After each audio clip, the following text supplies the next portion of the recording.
Ito ay ilang bagay na nangyayari sa buhay may asawa at maaari mong i-comment kung dinanas mo rin ba ito. Yun no, what's up mga katambay? For today's video and mini vlog mga katambay, dahil di tayo nakapag-content at medyo pause tayo sa pag-announce. So ito ay ilang bagay na nangyayari sa buhay may asawa at maaari mong i-comment kung dinanas mo rin ba ito. So, una, bakit nga ba asawa? Asawa. Ang tawag sa asawa, nakapareha mo. Sa unang 5 taon, asawa, nagmamahalan pa kayo niyan. Matamis at mayapot pa ang inyong pagmamahalan. At susubukin kayo ng panahon. Lilipas ang panahon mga katambay.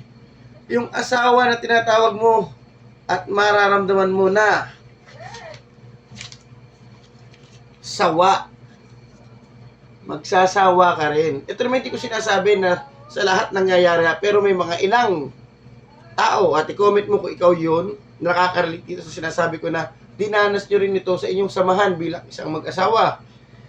Lumipas ang 5 taon at yung ay nawala na. Naging sawa na. Kasi nagkaroon ng lokohan, nagkaroon ng di magandang pagkakaintindihan, at paulit-ulit lamang yun. Kaya ang nangyari ay sawa. Sawa na siya sa paulit-ulit mong paliwanag.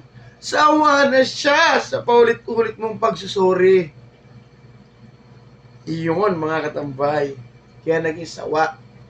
Lilipas ang 5 taon mga katambay. Yang sawa na yan ay awa na lamang. Awa. Nakakaawa na maghiwalay. Dahil kawawa ang mga bata. Tama ba mga katambay? Hindi nyo magawang makapaghiwalay. Dahil iniisip nyo yung kinabukasan ng mga bata. At talagang dyan kayo sinusubok ng panahon. At lilipas muli ang panahon o ilang taon, paglagay natin 5 taon ulit mga katambay. Yang awa, magiging wa. Wala na pakialaman. Wala na nararamdaman sa isa't isa. Nagsasama na lamang sila nang dahil sa mga bata, dahil sa obligasyon.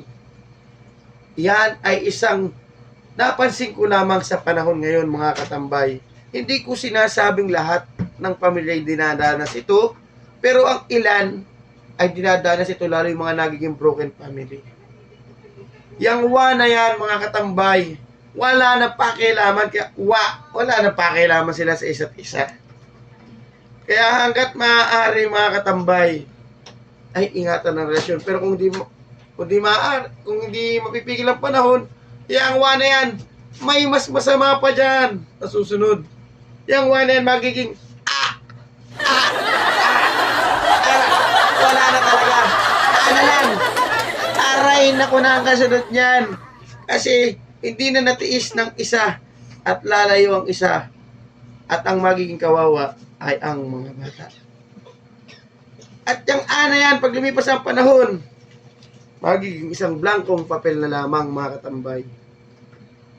Kaya yung asawang salita ay inyong ingatan. Pag nang gumaya mga katambay sa ibang hindi nagpapahalaga sa salitang asawa. Sana'y may natutunan kayo sa aking munting mensahe. Salamat sa pakikinig. At muli, salamat sa pagtambay ng ilang minuto sa aking Katambay Vlog. Please follow, like, and share Katambay Vlog at ang aking account sa aking YouTube, Albeng Mendoza. Maraming salamat po. God bless!